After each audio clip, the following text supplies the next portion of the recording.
अस्सलाम वालेकुम। अच्छा, आज ना उस दिन हम पढ़ रहे थे कि व्हाट इज अ फिनोटाइप। ठीक है। फिनोटाइप क्या होती है? Genotype plus environment. ठीक है। अब हमने ये मालूम करना है कि जो फिनोटाइप है उसको हम कैसे प्रिडिक्ट कर सकते हैं, हम कैसे। और ये जो इसके बारे में हम थोड़ा सा एक मिनट में ना यहाँ पर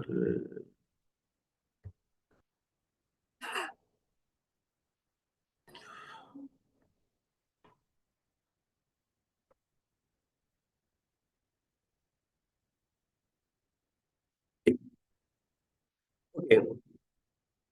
फिनोटाइपिंग क्या होती है कि अगर हमने जिनोम एनालिसिस करना है तो उसके अंदर हमें प्लांट फिनोटाइपिंग का एनालिसिस करना है, जिसमें जिनोम एनालिसिस। ठीक है। उसके लिए ये है कि सबसे पहले तो ये अंडरस्टैंड करना पड़ेगा कि फिनोटाइप क्या होती है। फिनोटाइप क्या होती है?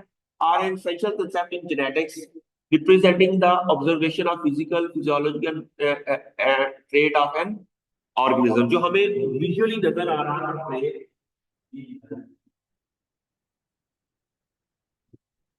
तो जो भी हमारा हम फिजिकली जो हम चीजें देख रहे हैं उसे हम क्या कहते हैं? फिनोटाइप। अगर हम प्लांट के लीफ की बात करें तो प्लांट का लीफ जो है, अगर हम इसकी प्लांट की लीफ की स्ट्रक्चर इधर देखें तो हमें पता चलेगा कि जो अगर प्लांट के अंदर कोई चेंज आ रही है वो किस वजह से आ रही है। देखें ना अब, यहाँ पर हम देखें, ये देखें ना, डिफरेंट तरह के इसके अंदर सेल्स है। क्या है? ये लीफ है। लीफ के अंदर क्या है? ये सेल्स है। क्या है? सेल्स।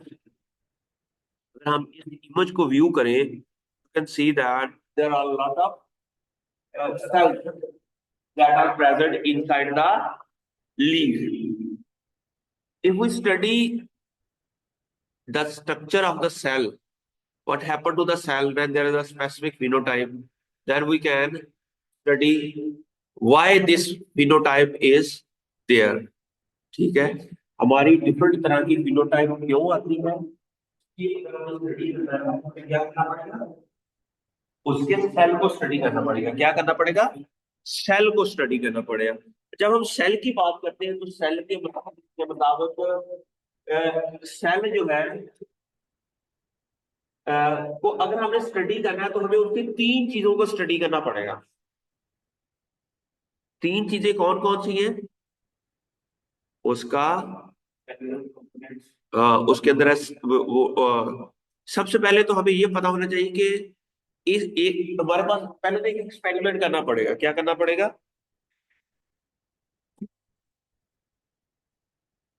हम एक एक्सपेरिमेंट करेंगे और उस एक्सपेरिमेंट से हमें ये अंदाजा होगा कि वजह आपका नाम क्या है? रिदा। रिदा है फातिमा। आप भी रिदा? राबिया। तो अब बाकी क्लास क्यों नहीं है?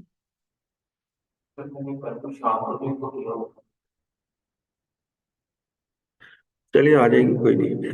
अच्छा, क्वेश्चन ये है कि जो हम फिनोटाइप होती है उसको हमने समझना है तो हमें सबसे पहले उनकी सेल की स्ट्रक्चर को समझना पड़ेगा।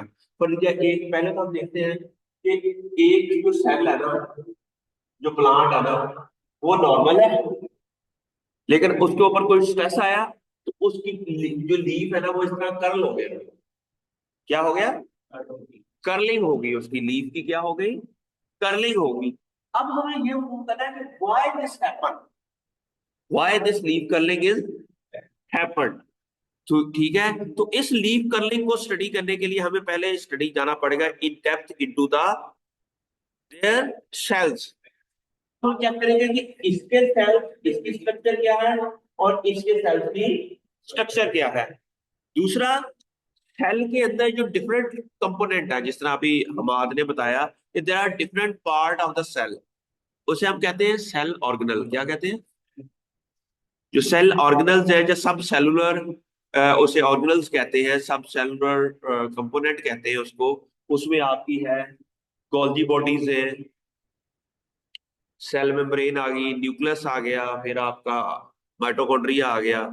अब हमने ये क्या करना है कि इन दोनों, जी जी आ जाएगा, इन दोनों के अंदर क्या भी चेंजेस हैं इन दोनों के अंदर। के फर्ज किया इधर अगर इसके अंदर माइटोकॉन्ड्रिया की तादाद 17 है और इसमें 5 है, इट मींस माइटोकॉन्ड्रिया की तादाद है, माइटोकॉन्ड्रिया की तादाद क्या होगी है? मुझे ऐसा लग रहा है जैसे मैं बहुत ऊंची बोल रहा हूँ, ऐसा आपको नहीं लगा? ओके, अभी माइटोकॉन्ड्रिया के अंदर तादाद यहाँ पर 17 है, यहाँ 5 हो गई है। हम कह सकते हैं कि ये फिनोटाइप इस वजह से यही है कि माइटोकॉन्ड्रिया की तादाद कंपेयरिंग करके, ठीक है। फर्ज किया यहाँ पर एनर्जी के वॉल्यूम 5,000 है और यहाँ पर 3,000 है। हम कह सकते हैं कि ये फिनोटाइप इस वजह से आई कि एटीपी के जो मॉलिक्यूल हैं वो कम हो गए और यहाँ पर ग्लूकोज के मॉलिक्यूल 10,000 है और यहाँ पर 8,000 है। It means that there is also reduction in the, ठीक है। अच्छा, क्या कोई चीज बड़ी भी है इसमें? अभी तक हमने यही कहा कि जो कंट्रोल, ये कंट्रोल था, ये क्या था, और इसके ऊपर फर्ज किया हमने वायरस का अटैक करवाया, वायरस का अटैक करवाया है, या नेचुरली इसके ऊपर वायरस का अटैक हुआ है। अब हम देखते हैं कि यहाँ पर एक विटामिन सी है, उसकी तादाद है 5 मॉलिक्यूल है, लेकिन यहां पर जो विटामिन सी के मॉलिक्यूल है वो है 85। व्हाट डज इट मीन कि विटामिन सी का कंटेंट बढ़ गया? अब ये क्यों बढ़ा? Why this happened? अब वायरस ने ऐसा क्या किया, तो वायरस के दौरान ऐसा क्यों हुआ?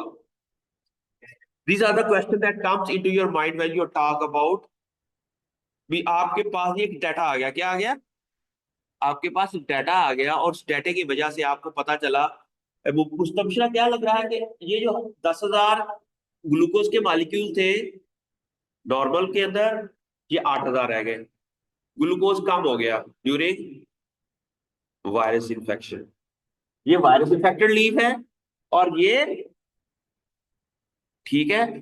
फिर हमने देखा कि 17 माइटोकॉन्ड्रिया है इसके अंदर और यहाँ पर माइटोकॉन्ड्रिया की तादाद 5 रह गई, ठीक है।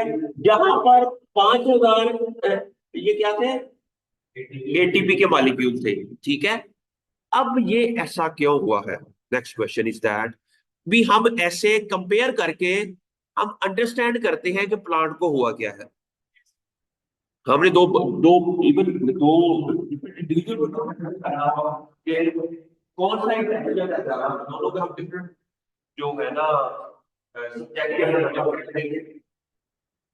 इस तरह कंपेयर कर देंगे। दूसरा, उसकी फिजिकल एक्टिविटीज, वो कितना भाग सकता है, फर्ज के हमने वो मालूम करने के, फर्ज के आप दोनों का कंपैरिजन करना है कि आप 5 सेकंड या 1 मिनट में कितने मीटर्स दौड़ सकते हैं, आप 1 मीटर में कितना दौड़ सकते हैं। तो इससे भी आपका कंपैरिजन आ जाएगा कि कौन ज्यादा फासला तय किया, it means they perform better. अब नेक्स्ट क्वेश्चन ये है कि उसने परफॉर्म बेटर क्यों किया? अब हम देखेंगे, लोग क्या देखेंगे कि यार ये बंदा हर रोज सुबह सैर करता है, अच्छी खुराक खाता है, ठीक है, बचपन से ऐसा है, उसके मसल्स ऐसे मजबूत, यार there are many reasoning there, लेकिन लॉजिकल होनी चाहिए उसकी। समझ आ रही है ना? ये साइंस अंडरस्टैंड करना बहुत आसान है, ये साइंस अंडरस्टैंड करना बहुत आसान है कि आपने सिर्फ दो चीजों का कंपैरिजन करते जाना है।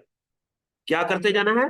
दो चीजों का कंपैरिजन करना। जब आपने कोई भी एक्सपेरिमेंट लगाना है, आपने जस्ट दो ट्रीटमेंट, एक ट्रीटमेंट कंट्रोल हो जाए, एक हो जाए ट्रीटमेंट, आपने दोनों के 3-3 रेप्लिकेट कर देने हैं। दूसरा काम ये करना है कि कम से कम 3 रेप्लिकेट होने चाहिए। फर्स्ट किया, आपने वायरस की इन्फेक्शन करवाई है ना, 3 पौधों को करवानी चाहिए और ये जो डाटा आए ना, ये 3 पौधों का एवरेज आए। पर के एक और लीफ है, उसकी भी लीफ कर लेंगे, तीसरे की भी लीव कर लेंगे। यहाँ पर 85 है, यहाँ पर 90 है और यहाँ पर 80 है। अब इन तीनों को प्लस करेंगे और 3 पे डिवाइड कर देंगे तो एवरेज में 55 आ जाएगा। क्या आ जाएगा?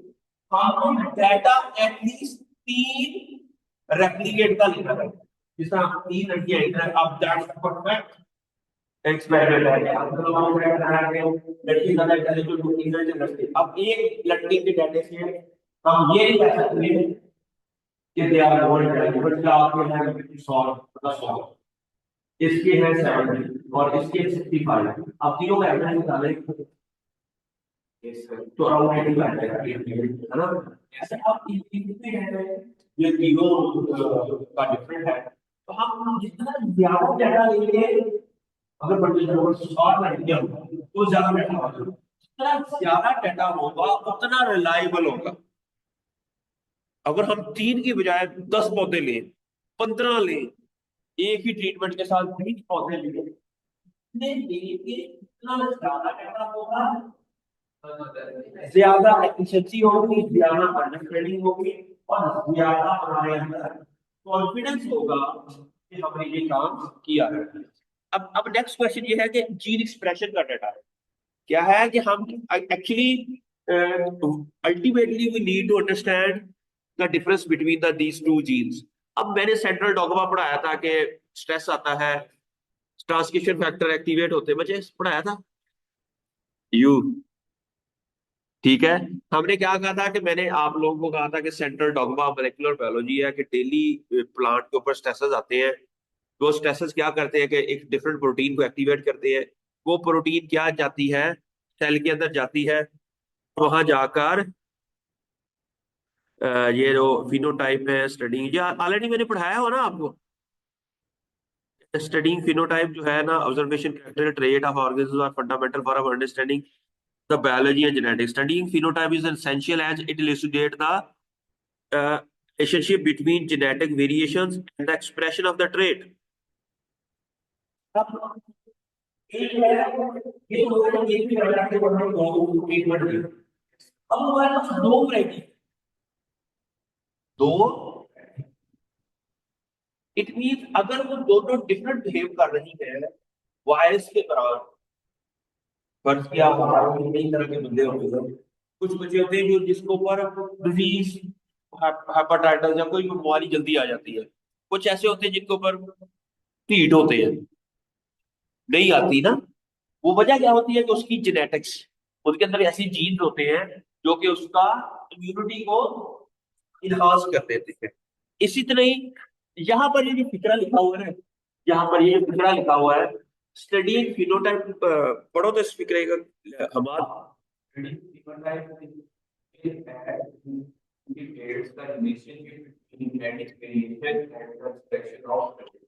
जो आपके एक्सप्रेशन ऑफ ट्रेट क्या होगा, फिनोटाइप। ट्रेट क्या है, फिनोटाइप, और वो इसके साथ लिंक करता है फिनोटाइप के साथ। अच्छा, अब आपको एक और कंसेप्ट का पता होना चाहिए कि जीन होता है, उसका अल्टरनेट फॉर्म होती है अलील। बढ़िया, आर है, उसका एक छोटा आर होता है, ये दोनों क्या होते हैं आपस में, अलील। अच्छा, जिसके अंदर आर होगा वो रेजिस्टेंट होगा, जिसके अंदर छोटा आर होगा वो रिसेसिव होगा, ससेप्टिबल होगा। क्या होगा, उसको पर डिजीज जल्दी आ जाती है, ठीक है। अच्छा, लेकिन अगर इस आर की भी डिफरेंस की हमारे पास एक डीएनए की सीक्वेंस है जिसे हम कहते हैं CAATGA, ये एक सीक्वेंस है। सी क्या है, साइटोसिन, थायामीन, एडेनिन, ये 4 न्यूक्लियोटाइड है, पता ना आपको। फर्स्ट क्या है, जो क्रॉस नंबर 1 है ना, मतलब जो जीन नंबर 1 है उसके अंदर ये सीक्वेंस है। क्रॉस नंबर 2 के जीन नंबर 1 के अंदर फर्ज किया ADSD आ गया, म्यूटेशन आ गया, और इस म्यूटेशन की वजह से हम कह सकते हैं कि ये छोटा आर हो गया, ये बड़ा आर हो गया। और इस एक म्यूटेशन की वजह से उसकी फिनोटाइप चेंज हो गई, वो सेक्टिवल हो गया, दूसरा रेजिस्टेंट, ठीक है। और हम डिफरेंट तरीके से ये मालूम कर सकते हैं कि एक फिनोटाइप किस तरह आती है। फिनोटाइपिंग, फिर उस फिनोटाइप को जीनोटाइप के साथ एसोसिएट करना, इसे कहते हैं जीनोम वाइड एसोसिएशन स्टडी। वो कौन सी फिनोटाइप है और वो फिनोटाइप किस जीन के अंदर म्यूटेशन आने की वजह से आई है, या जीन के एक्सप्रेशन के अंदर चेंज आने की वजह से आई है, उसे हम कहते हैं एसोसिएट करना। अब हम ये कहता हूं कि आप अच्छा भागते हो, हमने आपके अच्छे भागने की रीजन तलाश करनी है कि आपका अच्छा भागना ज्यादा खाना है, या डेली का वॉक करना है, या क्रिकेट खेलना है, या रेस लगाना है, या आप ट्रेवलिंग बहुत करते हो। हमने इन पांच छह में से एक चीज को एसोसिएट करना है आपके भागने से। ठीक है, एक बंदा है वो अच्छा नहीं भाग रहा, हम उसके साथ कंपैरिजन करके देखेंगे कि इसको एसोसिएट करना, दो डिफरेंट फैक्टर को आपस में फर्क किया। एक फैमिली के अंदर कुछ बंदे हैं वो बहुत ज्यादा इंटेलिजेंट है, आप हमारे गांव में एक खानदान होता था, वो सारे बच्चे माशाल्लाह डॉक्टर इंजीनियर पता नहीं क्या क्या बन गए उनके सारे, पूरे के पूरे भाई। अब वो ऐसा क्यों है? क्या उसकी मदर उनको पढ़ाती थी? क्या कुछ भी रीजन, उसकी मदर सुबह उठाती होगी सबको और वो मेहनत करती थी। दूसरी जो जिनकी मदर इतनी मेहनत नहीं करती तो उनके बच्चे नहीं पढ़े। उसके अंदर एक्स्ट्रा ऑर्डिनरी उसको तलाश करना, इसे कहते हैं एसोसिएशन। अब ये फिनोटाइप आई है, ये किस वजह से आई है? What is the gene that is behind that, इसको एसोसिएट करना, इसको अंडरस्टैंड करना, इसे कहते हैं जीनोम वाइड एनालिसिस। इसे क्या कहते हैं? हम पूरे जीनोम को तलाश करेंगे, फिर चेक करेंगे कि कौन सा ऐसा जीन है जो इस स्पेसिफिक फिनोटाइप के साथ लिंक हो रहा है, क्या लिंक हो रहा है। ठीक है, उसके लिए हम ये चीजें आपको बताइए हैं, लेकिन आपको डेली, मैं ना आप डेली आपका ना टेस्ट लिया करूंगा, और क्लास में बच्चे आओ सारे, और टेस्ट भी लिया करूंगा इंशाल्लाह। अच्छा, study of phenotype extend the evolutionary biology essential understanding the how organism adopt to their environment over time. इससे हमें ये भी पता चलता है कि अगर एक ऐसा ऑर्गेनिज्म है उसको कैसे हमने अडॉप्ट करना है to their environment. Finally, in practical applications such as breeding program, phenotyping assessment, help in selecting individuals that carry trait for reproduction. हम इसी बेस के ऊपर जो फाइनली हमने जो ब्रीडिंग करवानी होगी, आप ऐसे जीन आइडेंटिफाई कर लेते हैं, और उस जीन से हम ब्रीडिंग प्रोग्राम के अंदर उसको ले जाते हैं, ताकि हम वो जीन कैसे क्रॉस के अंदर ट्रांसफर करते हैं जो बहुत ज्यादा ससेप्टिबल है, तो जो कि बहुत ज्यादा ससेप्टिबल है। लेकिन ये जो नेक्स्ट क्लास होगी, आपका नेक्स्ट कोर्स होगा अगले सेमेस्टर में, वो होगा ब्रीडिंग वाला। भी ब्रीडिंग कैसे करवाते हैं, ये जीन ट्रांसफर कैसे करते हैं, लेकिन इस सेमेस्टर में हमने ये पढ़ना है कि जीन आइडेंटिफाई कैसे करना है। हमने जीन को की आइडेंटिफिकेशन, इस क्रॉप इसका हमारा यहाँ का ऑब्जेक्टिव है इस कोर्स का। फिर जीन को आगे क्रॉप के अंदर ट्रांसफर करना, ये हमारा जो मैं कोर्स आपको पढ़ाऊंगा नेक्स्ट सेमेस्टर में, उसे कहते हैं ब्रीडिंग ऑफ हॉर्टिकल्चर क्रॉप। तो मैं उसमें बताऊंगा कि जीन को नेक्स्ट जनरेशन में या किसी ऐसी क्रॉप के अंदर ट्रांसफर कैसे करना है, और उसके अंदर वो करेक्टर कैसे इंप्रूव करने हैं। लेकिन इस सेमेस्टर में हम ये पढ़ेंगे कि जीन को स्टडी कैसे करना है, कैसे पता चलेगा कि ये जीन कौन सा फंक्शन रहा है। ठीक है, अब आप लोगों ने क्या करना है कि एक जीन लेना है, क्या लेना है? एक जीन लेना है, और उस जीन को की पूरी फैमिली। अब जीन की फैमिली क्या होती है?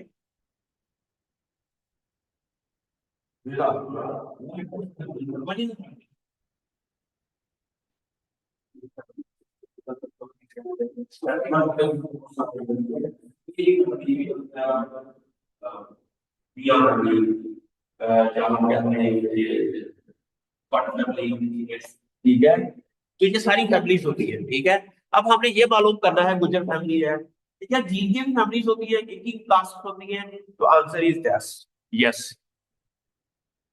ठीक है, अब इनकी फैमिलीज कैसे हम नाम कैसे रखते हैं इनकी फैमिलीज का? क्वेश्चन ये है कि how we give the name. अब हमें कैसे पता चलेगा कि ये जीन है, ये फैमिली है, इसके लिए दो तरीके हैं। क्या है? अगर हमने हमें ये पता चल जाए कि जीन को नाम कैसे देते हैं, हम आगे जीन फैमिली के बारे में भी अंडरस्टैंड कर सकेंगे। अच्छा मुझे ये बताओ कि चीज का नाम कैसे लेते हैं? हाँ, फंक्शन को देखते हुए। फर्ज किया मुस्तबशरा आप इधर बैठी हैं और क्लास ना अच्छा परफॉर्म नहीं करती, जब बहुत अच्छा परफॉर्म कर रही है, भी आप लोगों को एक टास्क दे दिया कि आप लोगों ने किचन गार्डनिंग करनी है, और आपकी वजह से ये सारे लोग आपकी बड़ी बात सुनते हैं और काम अच्छा कर लेते हैं, ठीक है। लेकिन एक दिन मुस्तबशरा नहीं आती और सारे किचन गार्डनिंग प्रोजेक्ट का बेड़ा गर्क हो जाता है। अब हमें इसका नाम रखना है। इसका नाम पता क्या रखेंगे? बेड़ा गर्क चीन। क्या नाम रखेंगे? क्यों? तब बोलेंगे जो वो उसमें जीन, बल्कि जीन है वो म्यूटेट हो गया है, वो रिसेप्टर हो गया है। वो नॉर्मल था, लेकिन उसके अंदर म्यूटेशन हो गई, या वो जीन एक्सप्रेस हो रहा, तो प्लांट के अंदर डिजीज आ रही है। लेकिन जब वो जीन होता है तब वो यूज होता है, तब अब हम उसको रिसेप्टर जीन नहीं कहेंगे, उसे ससेप्टेबल जीन कहेंगे। क्या कहेंगे? जब भी हम कहेंगे कि this is susceptible gene, it means they are receptor gene. अच्छा, एक जीन है जिसकी एब्सेंस में पौधे की लीफ नहीं होती, लेकिन जब वो नॉर्मल, जब पौधे एक्सप्रेस करता है तो नॉर्मल आता है जीन। अब उस जीन का नाम क्या है? Leaf curl gene. ये एक तरीका है जिसके नाम जीन की एब्सेंस में किसी जीन का पौधे के अंदर सेटअप हो जाना और फिर मान लो उस तीनों तरह की क्रिएशन को जीन का नाम रखा जाता है। पर एक जीन है कि क्यों कहते हैं उसको? Ethylene over expression, EDO. जब वो जीन एक्सप्रेस होता है तो थाइलिन नहीं प्रोड्यूस होती। जब वो जीन पौधे के अंदर एक्टिव होता है तो इथाइलिन प्रोड्यूस नहीं होती। लेकिन अगर इसके अंदर म्यूटेशन आ जाए, अच्छा जब हम बड़ा लेवल पे लिखते हैं किसी जीन का नाम, इट मीन वो एक्टिव है, वो डोमिनेंट है। जब हम किसी जीन का नाम छोटे शब्दों में लिखते हैं, इट मीन वो रिसेसिव है। वो क्या है? अब रिसेसिव हो गया। अब क्या हो गया? ठीक है। अच्छा, अगर वो पौधे के अंदर कोई जीन एक्सप्रेस ना हो तो क्या होगा? कि वो जीन जो है, वो जीन क्या है कि अब इथाइलिन प्रोड्यूस बहुत ज्यादा हो रही है। अब उसका नाम हमने ला लिया इथाइलिन ओवर एक्सप्रेसर। समझ आ गई? एक तो ये तरीका है जी बच्चे। अच्छा, अब क्या ऐसे जीन का नाम क्या होगा?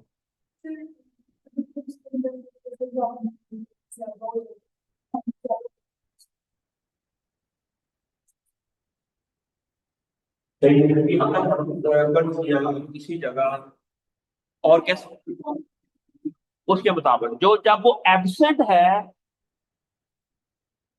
ठीक है, तो उसकी जो फिनोटाइप आती है तो वो उस फिनोटाइप की बेस के ऊपर हम उस जीन का नाम दे देते हैं। फर्ज एक जीन है, जब वो एब्सेंट हो तो वेन थिक हो जाती है। क्या हो जाती है? ठीक है, तो हम उसे कहेंगे वेन थिकनिंग जीन। हालांकि वो जब होता है तो वेन नॉर्मल रहती है, लेकिन हमने नाम उसका रख दिया, ठीक है। इसी तरह ही अगर किसी जीन के ओवर एक्सप्रेशन होने की वजह से वेजिटेटिव ग्रोथ, रिप्रोडक्टिव ग्रोथ के अंदर कन्वर्ट नहीं होती, अगर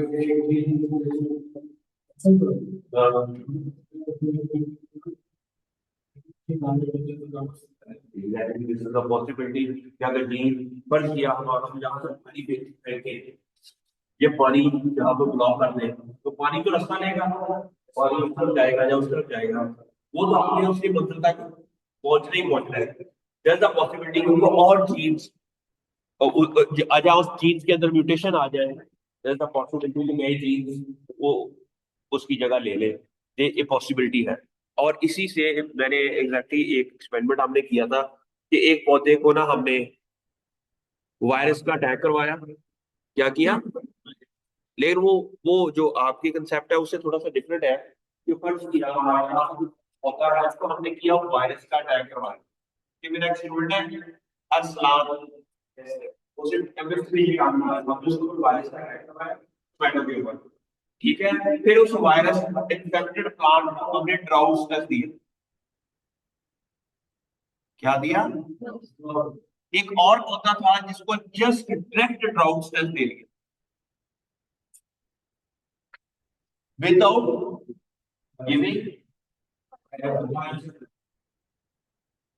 पहले वाले से ज्यादा टफ होगा। हालांकि ये वायरस की इन्फेक्शन करवाई और पौधे ड्राउट हो गया। अब ऐसा क्या हुआ कि पौधे ने अच्छा परफॉर्म किया, जब हमने वायरस का अटैक कराया तो पौधे के अंदर कुछ और चेंजेस आ गई। देयर इज अ पॉसिबिलिटी कि और जीन का एक्सप्रेशन ज्यादा हो गया होगा। That could be a drought resistant gene, that could be a, ठीक है, और उसकी वजह से या हमें नेचर को स्टडी करना है, ऐसे करते जाना, छोटे छोटे एक्सपेरिमेंट करते हैं। अच्छा, पहले हम बैक्टीरिया का अटैक कराएं, फिर उसके ऊपर साल्ट का सेल देके देख ले क्या होता है।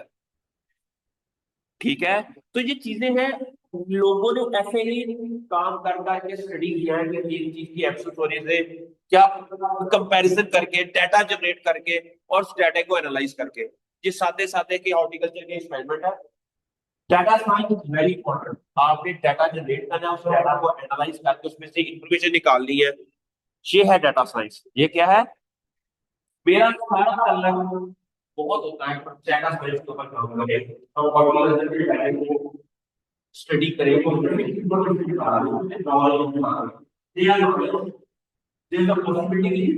है वो किसी को दुनिया को नहीं पता। हमने उसका डाटा जनरेट करके उसको एनालाइज करके हमने एक नया नॉलेज जनरेट करी। ये भी होता है प्लांट्स के अंदर, ये भी तरीका है, ये भी टेक्नोलॉजी है, ये भी नेचुरली पौधा ऐसे काम करता है। ऐसे जो दुनिया के अंदर नॉलेज जनरेट हुआ है, इसकी डाटा, डाटा जो है ना, डाटा इज वेरी इंपॉर्टेंट। आपका एक्यूरेट डाटा का होना वो लाजमी है कि क्या है वो डाटा, क्या होता है डाटा साइंस, क्या है और डाटे को कैसे हमने स्टडी करना है, दिस इज वेरी इंपॉर्टेंट।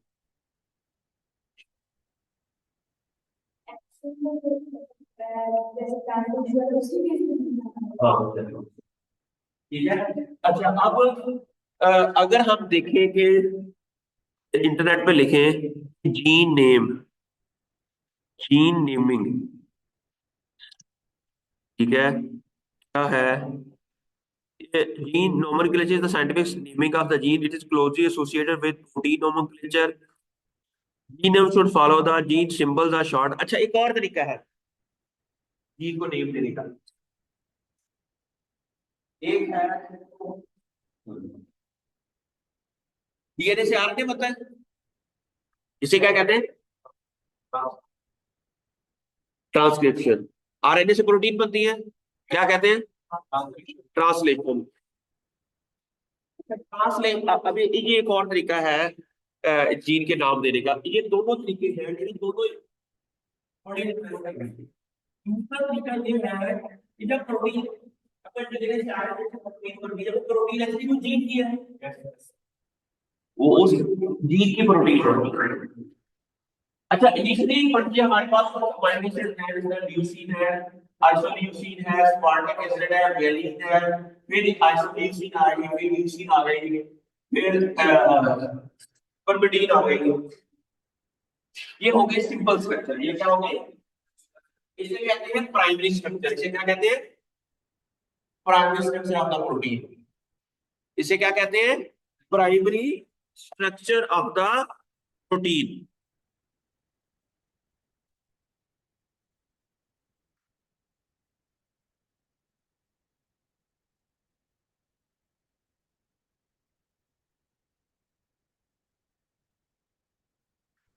ये इस तरह की होती है, ये प्राइमरी स्ट्रक्चर्स होती हैं, ये इस तरह का।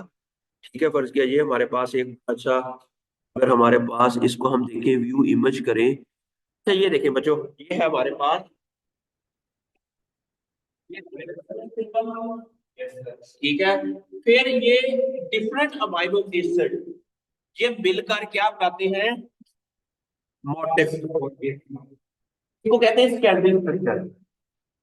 आपको पता है कुछ अमाइनो एसिड्स होते हैं जिनके ऊपर पॉजिटिव चार्ज होता है, कुछ के ऊपर नेगेटिव चार्ज होता है, कुछ न्यूट्रल होते हैं, कुछ होते हैं जो बेसिक होते हैं, कुछ एसिडिक होते हैं, ठीक है, और कुछ क्या होते हैं, एसिडिक है, बेसिक है, न्यूट्रल है, और इसके अलावा नेगेटिवली चार्ज है, पॉजिटिवली चार्ज है, फिर हाइड्रोफिलिक है, हाइड्रोफोबिक है। इस तरह 7-8 अमीनो एसिड मिलकर ना एक और स्ट्रक्चर बनाते हैं, जिसको ये हेलिकल स्ट्रक्चर कहते हैं, ये वाली। इस तरह बीटा शीट्स भी होती है, 7, 8, 10, 12 अमीनो एसिड मिलकर एक खास शीट बनाती है, जिसे हम बीटा शीट कहते हैं। फिर इवन इस तरह का भी स्ट्रक्चर बना लेते हैं, डब्ल्यू, सिग्मा, ठीक है, इस तरह की डिफरेंट तरह की स्ट्रक्चर्स बना लेते हैं। इन स्ट्रक्चर्स को हम कहते हैं सेकेंडरी स्ट्रक्चर, और इसको हम प्रोटीन की फॉर्म में सेकेंडरी स्ट्रक्चर को हम कहते हैं मोटिफ। ये याद रखना, हमने मोटिफ एनालिसिस बहुत बार करना है। इसके बारे में डिटेल मैं आपको बताऊंगा कि कैसे हम मोटिफ एनालिसिस कर सकते हैं किसी भी प्रोटीन की सीक्वेंस का। अच्छा, अब कई मोटिफ मिलकर डोमेन बनते हैं, ये मानिए कई मोटिफ मिलकर डोमेन बनाते हैं, जिसे हम कहते हैं जिसे टर्सरी स्ट्रक्चर कहते हैं, और इसको हम कहते हैं डोमेन। क्या कहते हैं? अच्छा, और कई डोमेन मिलकर क्वार्टरली स्ट्रक्चर बनाते हैं, जिसको हम प्रोटीन कहते हैं, ठीक है। अच्छा, अब हम किसी भी जीन का जो नाम होता है ना, उसकी डोमेन की बेस को करते हैं, इसके में अब ये जो डोमेन है, अच्छा क्यों देते हैं, क्वेश्चन ये है कि हम किसी भी जीन का नाम की डोमेन की बेस के ऊपर भी दे सकते हैं। एक एग्जांपल ये है कि ये आपके पास एक चेयर, ये चेयर है, इसके डिफरेंट बॉटम्स, एक ये बॉटम है। अच्छा, अगर बोलते हैं मुझे कमरे के अंदर जो इसको प्रोटीन कहे, इसकी डिफरेंट डोमेन्स हैं, ये चेयर एक डोमेन है, ये टाइल्स एक डोमेन है, ये दरवाजे, ये खिड़कियां, ये छत, ये पंखे, ये सारी डिफरेंट क्या है, डोमेन। अब डोमेन किसकी बनी होती है?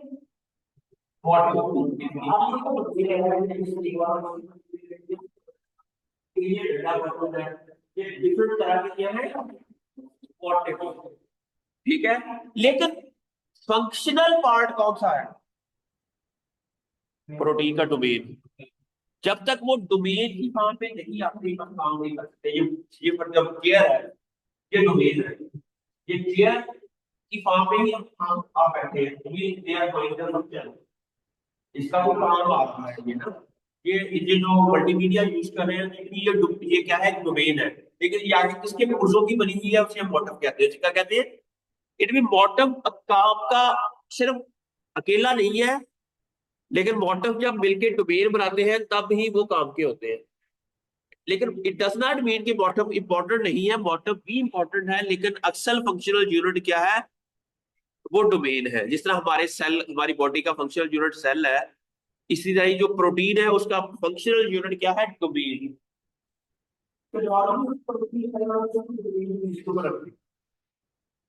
इसकी बेस के ऊपर रखते हैं, पर ये हमारे पास एक खानदान है, जिसका मैंने कहा था कि एक अब्दुल हक मियो, ठीक है, दूसरा है शेख अहमद मियो, तीसरा है नजीर जावेद मियो।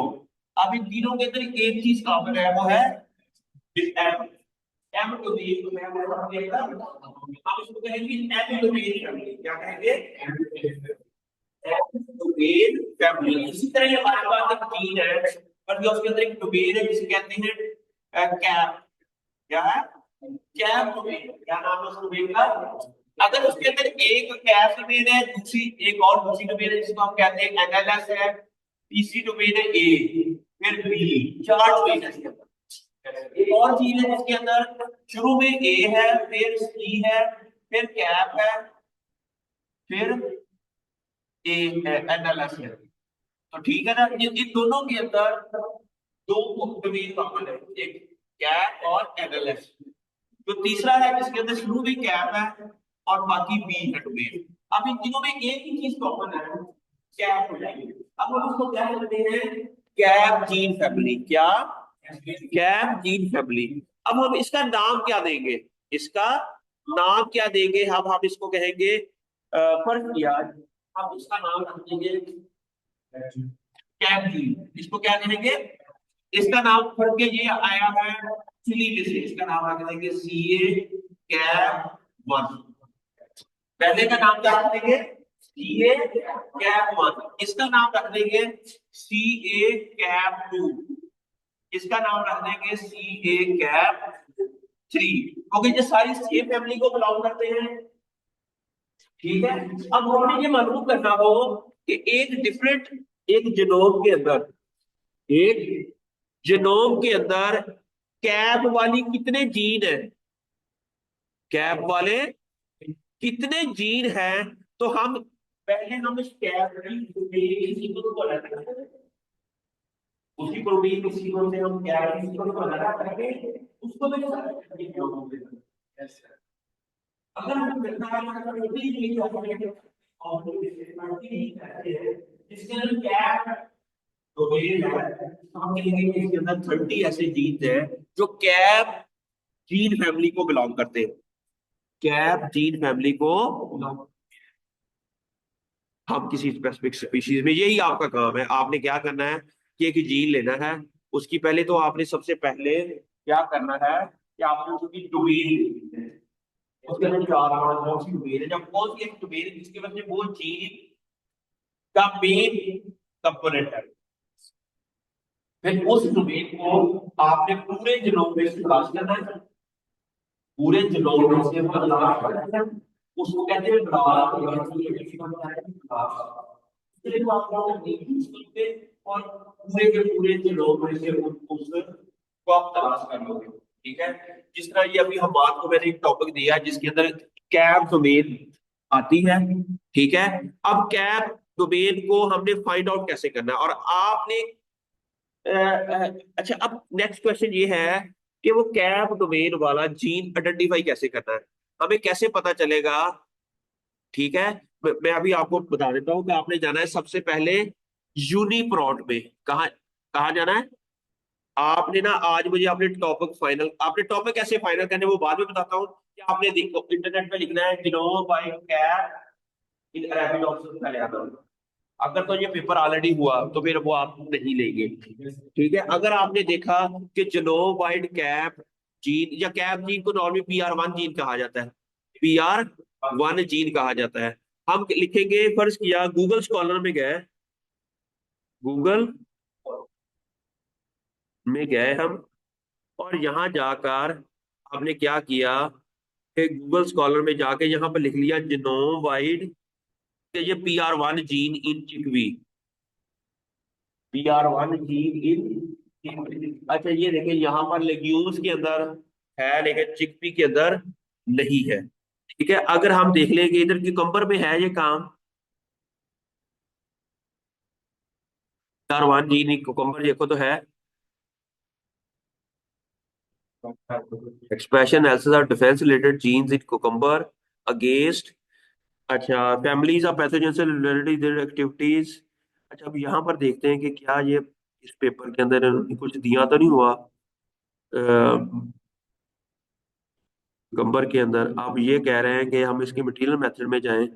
ये इन्होंने पहले तो पैथोजेनिसिटी ऐसे किया है, उसके बाद फिर इन्होंने RNA आइसोलेशन प्राइमर डिजाइनिंग, फिर RT-PCR, जीनोम वाइड नहीं किया हुआ, सॉरी। ठीक है, मीन्स हम कुकम्बर में काम कर सकते हैं, PR1 जीन इन कुकम्बर।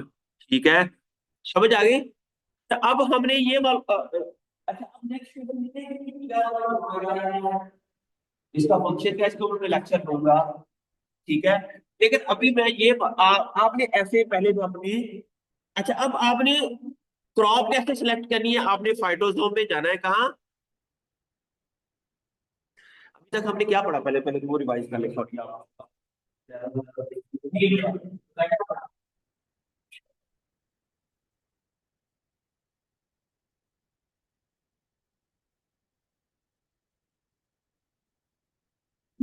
को नेम कहते हैं।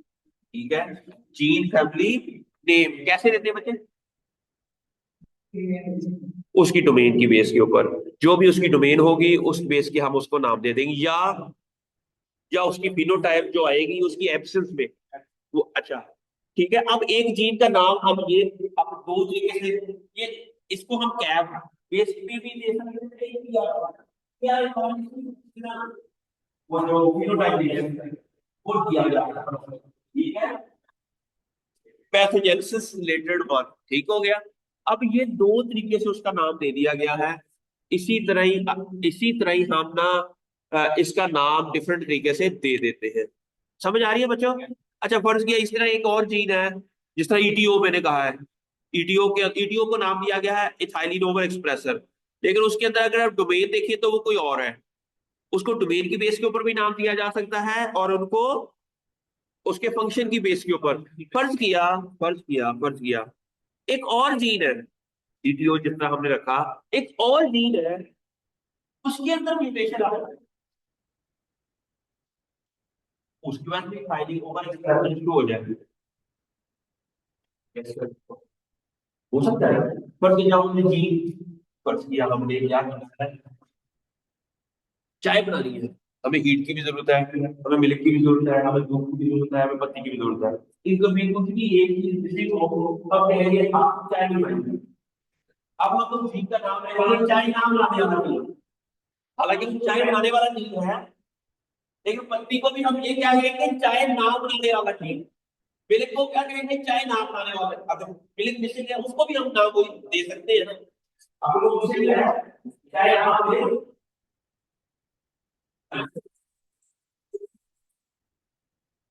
पॉसिबिलिटी की पत्ती के अंदर डोमेन और हो, कैप डोमेन हो, दूध के अंदर और डोमेन हो, तो इन दैट केस हम क्या करेंगे कि उसको PR1, उसको PR2, इन दैट केस हम क्या करेंगे कि इसके अंदर डिफरेंट डोमेन हो लेकिन काम एक ही तरह का कर रहे हो, तो उसको फिर आप कह देंगे PR1 और PR2। अब PR2 चीज जो है उसके अंदर डोमेन और है, जो PR1 है उसके अंदर क्या डोमेन है। मेरी मेरी बात को समझ आई ना? तो उसको हम कहेंगे EDO1, EDO2, EDO3। लेकिन अगर हम के ऊपर भी जीन को नाम दिए जा सकते हैं, लेकिन उसका डज नॉट मीन कि ऑल द जीन दैट उसका नाम जो हमने EDO1 और 3 they may contain the same domain. लेकिन अगर हम डोमेन की बेस के ऊपर देंगे तो सबके अंदर वो डोमेन होंगे। नहीं लगी समझ? फर्क है यहाँ पर हम इसको क्लासिफाई करें इलाके की बेस के ऊपर, ठीक है। दूसरी तरीके से हम आपको क्लासिफाई कर सकते हैं मेजर की बेस के ऊपर। अगर हम कहेंगे फर्ज किया आप और आपका नाम है जुहेब, दोनों फर्ज किया उखाड़े के हैं, तो हम कहेंगे कि उखाड़ना डोमेन है तो आप दोनों के अंदर। लेकिन आप दोनों का फंक्शन एक हॉर्टिकल्चर का, एक प्लांट पैथोलॉजी का, फंक्शन की बेस के ऊपर आप डिफरेंट है। लेकिन हम कहेंगे कैप डोमेन दोनों के अंदर है, आप कैप 1 है कैप 2 है, ठीक है। आपका जीन का नाम हमने कैप 1 रख दिया, कैप 2 रख दिया, लेकिन इसका जो दूसरा काम है कि फंक्शन इसका डिफरेंट है, आपका डिफरेंट है। दिस डज नॉट मीन कि हर कैप डोमेन वाले का सेम फंक्शन हो। PR1.1 का और फंक्शन हो सकता है, PR1.2 का और फंक्शन हो सकता है। ये आपको अंडरस्टैंड करने की जरूरत है कि how to understand the thing. कई तरीके से उसको नाम दिया जा सकता है। देयर इज अ पॉसिबिलिटी कि उसके कैप की डोमेन के अंदर कोई ऐसी म्यूटेशन आ जाए कि वो पैथोजेनेसिस रिलेटेड जीन तो है, लेकिन वो साथ में हैवी मेटल स्ट्रेस के दौरान भी एक्टिव हो रहा। पॉसिबिलिटी तो है ना। एक बंदा है वो अच्छा राइस बना लेता है, उसका पॉसिबिलिटी थी वो अच्छी चाय भी बना लेता है। समझ आ गई ना? जो अच्छा राइस बना रहा है, देयर इज अ पॉसिबिलिटी कि वो अच्छा, एक अच्छा क्रिकेटर है वो अच्छा फुटबॉलर भी हो सकता है। लेकिन देयर इज अ पॉसिबिलिटी कि उसको बहरुल्ला उसको क्रिकेट नहीं खेलनी आती, लेकिन वो अच्छा फुटबॉलर है, ठीक है। आपने ओपन होके सोचना है जीन के नाम, जीन को क्लासिफिकेशन कैसे करनी है, और ही तरीके से सोचना है। बिल्कुल ओपन जीन के बारे में पढ़ रहे हैं ना, उसकी ना थोड़ी डिटेल से पढ़ना है कि वो जीन क्या है, वो फंक्शन कब करता है, उनकी डिफरेंट वेरिएंट्स क्या है, उसके रील क्या है, वो जो डिफरेंट फॉर्म्स है उसकी, उनके फंक्शन क्या है। कई लोग होंगे जो रेजिस्टेंट जीन होंगे, कई होंगे जो सेल मेम्ब्रेन से रिलेटेड होंगे, कोई देयर इज अ पॉसिबिलिटी कि कई जीन जो है उसका काम सिगलिंग हो, कई जीन का है लेकिन डोमेन सेम हो। लेकिन देयर इज अ पॉसिबिलिटी कि कई जीन इवन डिफरेंट डोमेन्स भी हो लेकिन फंक्शन सेम हो। They may contain different domain but they can have the same function. जिस तरह आप और ये जुहेब जो है वो इकट्ठा काम कर रहे हैं, it mean you are working on the same line but though you have different measures. ठीक है ना। तो आपने सोचना है कि रट्टा नहीं लगाना, रैम्पिंग नहीं लगानी यार, आपने देखना है कि ऐसा क्यों है, ऐसा क्यों है। जब ये क्यों है ना, आपका जहन आपका ना वो एनालिसिस करेगा, हम नई से नई इनोवेशन की तरफ जाएंगे कि ये PR1 प्रोटीन जो है डिफरेंट क्रॉप के अंदर डिफरेंट फंक्शन है। Even different gene of the PR1.1 का और फंक्शन है, PR1.2 का ट्राउट के दौरान ज्यादा एक्सप्रेस होता है, PR1.3 उन वायरसेस के दौरान ज्यादा एक्सप्रेस होता है, PR1.4 बैक्टीरिया के दौरान ज्यादा एक्सप्रेस होता है। अब नेक्स्ट क्वेश्चन ये है कि बैक्टीरिया के दौरान ज्यादा एक्सप्रेस क्यों होता है। अगर हमने एक एनालिसिस किया कि ये बैक्टीरिया के दौरान ज्यादा एक्सप्रेस होता है तो ऐसा भी क्यों होता है, ये क्वेश्चन है। ठीक है। तो इसको अंडरस्टैंड करने के लिए फिर हम एक नई एक्सपेरिमेंट करेंगे, नई चीजें अंडरस्टैंड करने की कोशिश करेंगे। तो इस तरह आपको बड़ा कुछ नॉलेज मिलेगा, आपको ऐसी चीजों का नॉलेज मिलेगा जो पहले एग्जिस्ट नहीं करती, क्योंकि ये क्रॉप और PR1 के ऊपर आप पहली बार काम कर रहे हो, दुनिया में किसी ने इसके ऊपर काम नहीं किया। अब आपने ये मालूम करना है कि what are the things that are present in that specific papaya crop related to PR1 and why they are different from the other crops। ठीक है। अब एक और कंसेप्ट मैं आपको थोड़ा सा दूंगा इसके अंदर, ऑर्थोलॉग किसे कहते हैं। मुस्तबशरा, मुस्तबशरा जी, ऑर्थोलॉग किसे कहेंगे।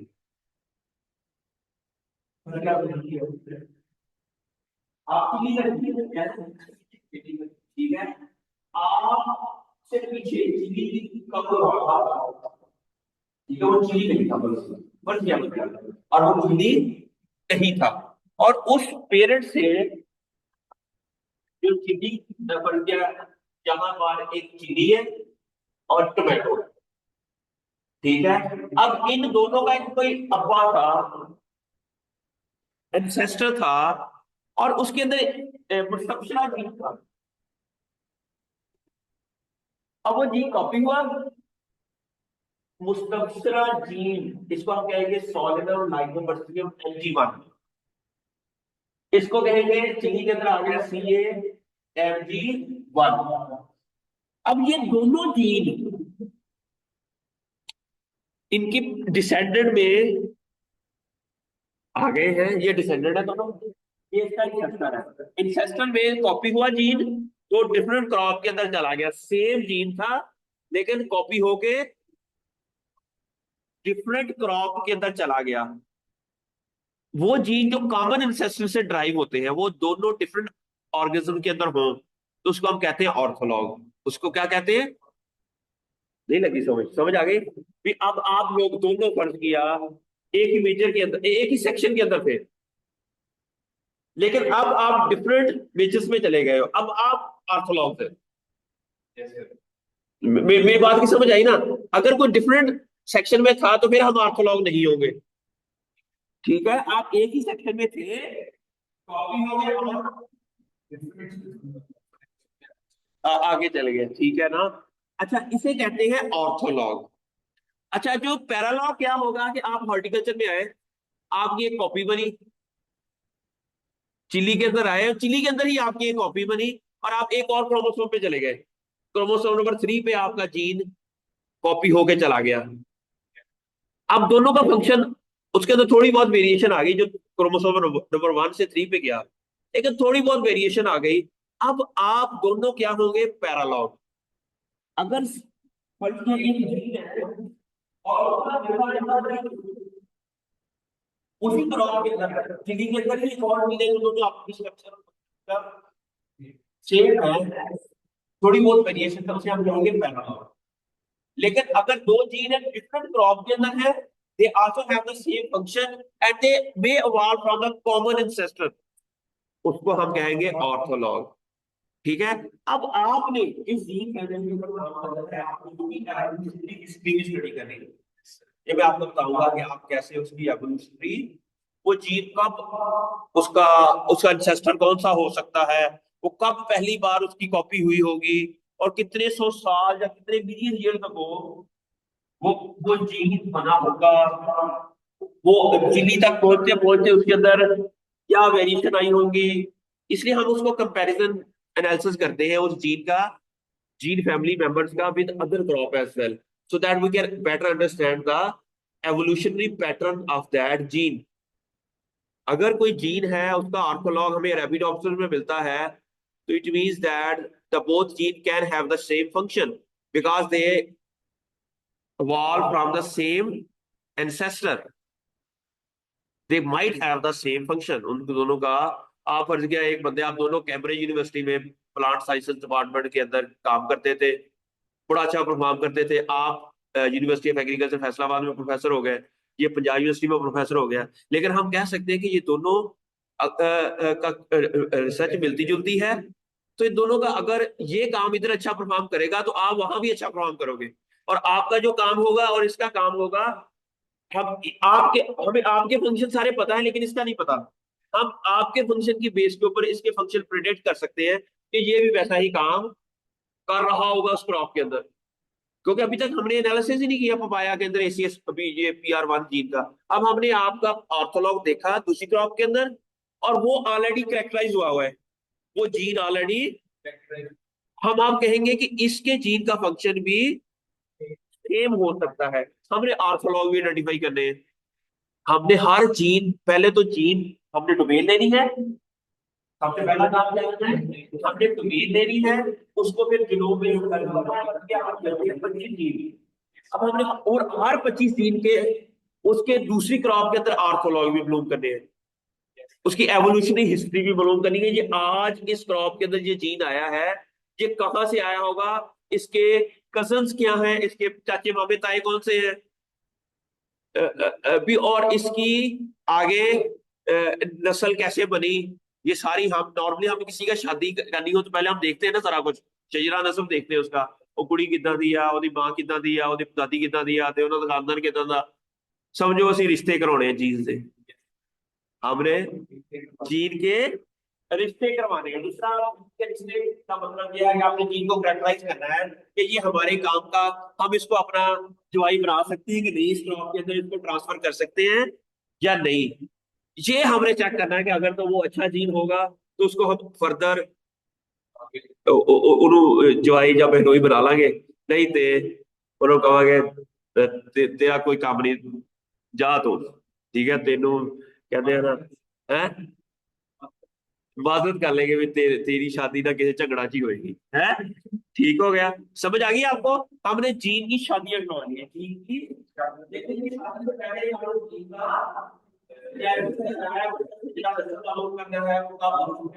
उसकी फंक्शन क्या है, क्या उसका फंक्शन अच्छा भी है या हो या हुआ, ठीक है, तो उसकी सारी चीजें हमने, जीनोम वाइड का मतलब ये है कि जीन की पूरी कैरेक्टराइजेशन करनी कि वो शादी के काबिल है कि नहीं, ये इसका सिंपल सा खुलासा है। जीन के फंक्शन को आइडेंटिफाई करना, इस इस इस सब्जेक्ट के अंदर, इस कोर्स के अंदर हम वो सारे टूल्स यूज करेंगे जिससे हमें ये पता चल जाए what is the function of the gene, how genes evolve, from where they are evolve, what happened to the gene, when there is an evolutionary pattern उनके क्या है, इन सारी चीजों को हम स्टडी करेंगे थ्रू जीनोम वाइड एनालिसिस, ठीक है, तो समझ आ गई। तो अब आप लोगों ने क्या करना है कि हमाद आप इनको बाकियों को बता देना, इनको हेल्प आउट कर देना कि कैसे इसको आपने ना कोशिश करें कि सारे PR1 पे कर लें, या एक दो ग्रुप बना लें, कुछ PR1 पे कर लें। कितने टोटल स्टूडेंट हैं? 20 है, जरा PR1 इतने ढूंढने मुश्किल हो जाएंगे, दो कर लें ग्रुप, एक PR1 पे कर लें, एक हम कोई और ग्रुप है, एक और जीन सिलेक्ट कर लेते हैं, इस तरह हमारे पास 20 पेपर्स आएंगे। और साहब अरे जब ये पेपर हमारे पास आएंगे तो मार्केट से ना तड़तली मच जा रही है, ठीक है, समझ आ गई आप लोगों को। अच्छा, दूसरा जीन जो है वो उसके बारे में मैं थोड़ा सा तलाश करता हूँ, तो उसके मुझे लगता है कि आज का लेक्चर यहाँ तक काफी है, आप लोग एग्जॉस्ट हो गए होंगे। तो आपको ये समझ आ गई कि क्या करना है आज का। हम थोड़ा सा करें, इसको समराइज करें, आज क्या पढ़ा हमने बच्चे। आपका नाम बच्चे क्या है? मुझे लगता है आपकी क्लास मुझे अच्छी लग रही है पहले से। फकर फकर, ये बताइए कि क्या पढ़ा है? अभी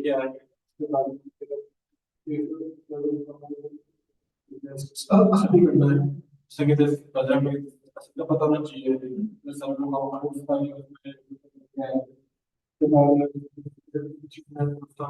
का नाम नहीं है टाइम के बेस पे या फिर उसका फंक्शन फंक्शन की बेस पे।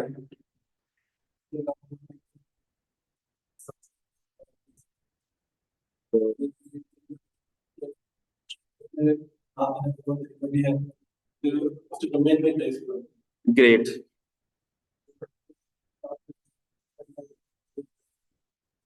फैमिली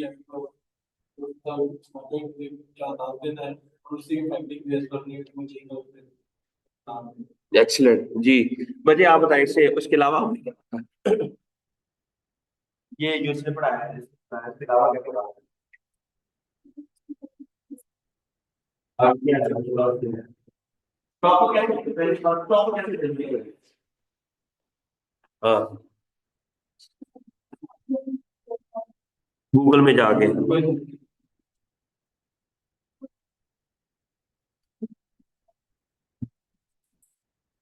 अच्छा, अब आपको कैसे पता चलेगा कि किस वो फाइटोसोम में है? जब अभी तो नहीं, ओपन नहीं हो रहा। लेकिन फाइटोसोम में आप जाएंगे ना, आप ये थोड़ी देर के लिए होता है, उसके बाद ठीक हो जाता होता है, क्योंकि जिन्होंने ना कोई अपडेट करनी होती है तो उस टाइम ना ये आ गया। ठीक है, ये हमारे पास है बच्चे, ये वाली वेबसाइट है। ठीक है, इस वेबसाइट के अंदर आप जब जाएंगे ना, अ, यहाँ पर ना बहुत सारे जिनोम दिए हुए हैं, ये देखो ना, यहाँ पर जिनोम ये वाले। ठीक है, आपने कोशिश करनी है कि क्रॉप इसमें से सिलेक्ट करनी है। क्रॉप किस में से सिलेक्ट करनी है? ये जो जिनोम है, क्योंकि ये जिनोम सीक्वेंस हुए हुए हैं, ये वाले जिनोम जो है ये सारे के सारे। और फाइटोसोम पे ना काम करना बहुत इजी है। इजी इसलिए है कि यहाँ पर ऐसे टूल है जिससे ऑटोमेशन हो जाती है। ऑटोमेशन का मतलब है कि नॉर्मली हमें ना दूसरी जगह पे काम करने के लिए बहुत ज्यादा कॉपी पेस्ट करना पड़ता है, और उसके ऊपर ऑटोमेशन नहीं होती। यहाँ पर आप जब एक क्लिक करते हैं, सारे की वो अलग हो जाते हैं, डिफरेंट हो जाते हैं, और जो काम हमने दूसरे पे 2 मिनट करते हैं इसके 5 मिनट हो जाते हैं। दैट्स व्हाई मैं अभी फिलहाल फिलहाल आप क्रॉप ऐसी ढूंढो जो फाइटोसोम में हो।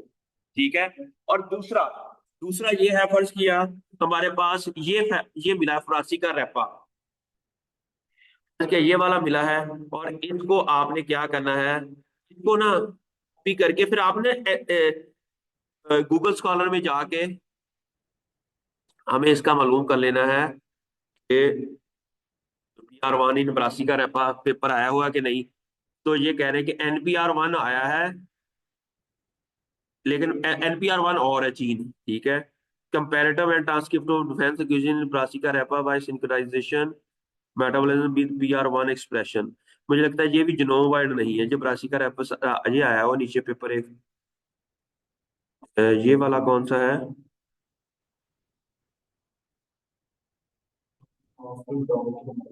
ये भी वर्ड जिनोम वाइड नहीं। इट मीन हम ब्रासी का रैपा के अंदर काम कर सकते हैं। ठीक है, ब्रासी का रैपा के ऊपर PR 1 जीन के ऊपर हम काम कर सकते हैं। ये लिखते जाओ हमारे जो जो चीजें आपको समझ आ रही है, ताकि तो अगर किसी बंदे को देनी है बच्चों को, तो आपके पास नॉलेज होना चाहिए। ठीक है, स्पिनच। अच्छा, स्पिनच का ये मसला है कि मुझे लगता है वो इसमें नहीं है, तो उसके लिए हमें है स्पिनच बेस। एक और वेबसाइट है, S S S S S S S MNOPQR।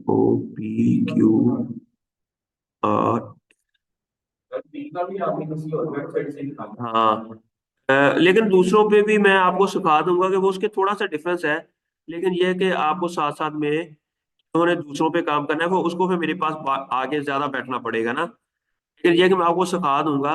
लेकिन इस तरह स्पिनच स्पिनच बेस, ये एक वेबसाइट है। यहाँ पर आप जाएंगे ना, स्पाइन जिनोम, स्पाइनिश बेस यही है।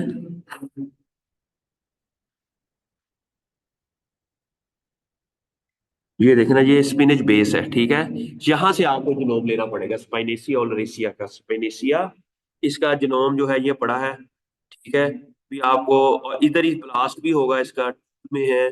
ब्लास्ट में जाके बाकी सारा काम समझो आपने उस वेबसाइट की बजाय इस पे करना है, ठीक है। अच्छा, इसी तरह एक और वेबसाइट भी है जिसे कहते हैं, बहुत ज्यादा यूज होती है, वो है एनसेम्बल प्लांट। ये भी है, यहाँ से भी आपको बड़ा कुछ मिल जाता है। एनसेम्बल प्लांट, यहाँ पर भी जिनोम अवेलेबल है, ठीक है। इट डज नॉट, यहाँ पर भी बहुत डाटा पड़ा है प्लांट के जिनोम का, ठीक है। लेकिन अगर हम फाइटोसोम से इसलिए कह रहे थे कि अभी आप पहला प्रोजेक्ट फाइटोसोम से कर लें, बाकी फिर आगे में सारी इस तरह सिट्रस जिनोम डेटाबेस है। सिट्रस जिनोम फिर Cucurbitaceae genome, Rosaceae genome, Rosaceae के अंदर रोज आपके आ गया, एप्पल आ गया, और ये सारे रोज फैमिली को बिलोंग करते हैं ना। तो इसका अलहदा डेटाबेस है। फिर कॉटन डेटाबेस अलहदा है। फिर सोलिनेसियस डेटाबेस अलहदा है। फिर मैंगो का अलहदा डेटाबेस है, ठीक है। तो हर क्रॉप के डिफरेंट भी है, लेकिन कुछ ऐसे हैं जहां पर सारी क्रॉप का बहुत ज्यादा डाटा है, वो फाइटोसोम है, और एन सैंपल है। एन सैंपल है। ये दो ऐसे बड़े अच्छे डेटाबेसेस हैं जहां पर बहुत सारी क्रॉप का डाटा अवेलेबल है। और डाटा का मतलब है होल जिनोम सीक्वेंस हुआ हुआ है, होल जिनोम सीक्वेंस। अब नेक्स्ट में आपको क्लास को पढ़ाऊंगा कि कैसे हम ब्लास्ट करेंगे, कैसे ये सारी सीक्वेंसेस को अलग करेंगे। लेकिन अभी आप लोग अपने ये सारे सॉफ्टवेयर इंस्टॉल कर लिए होंगे, और इसके बारे में अपना जीन और क्रॉप, उस जीन के बारे में डिटेल पढ़ के, वो जीन का फंक्शन क्या है, उसकी डोमेन क्या है, अगर हमने इस डोमेन की बेस के ऊपर क्लासीफाई करना है वो कैसे करेंगे, कौन से ऐसे प्रॉपर अमाइनो एसिड्स होते हैं जो लाजमी हो तो ये वो कैप डोमेन होगी, या वो एनएलएस डोमेन होगी, ठीक है। ये सारी कहानी आप लोगों ने पढ़ के आनी है। इसको स्टॉप शेयरिंग, और इसको मैं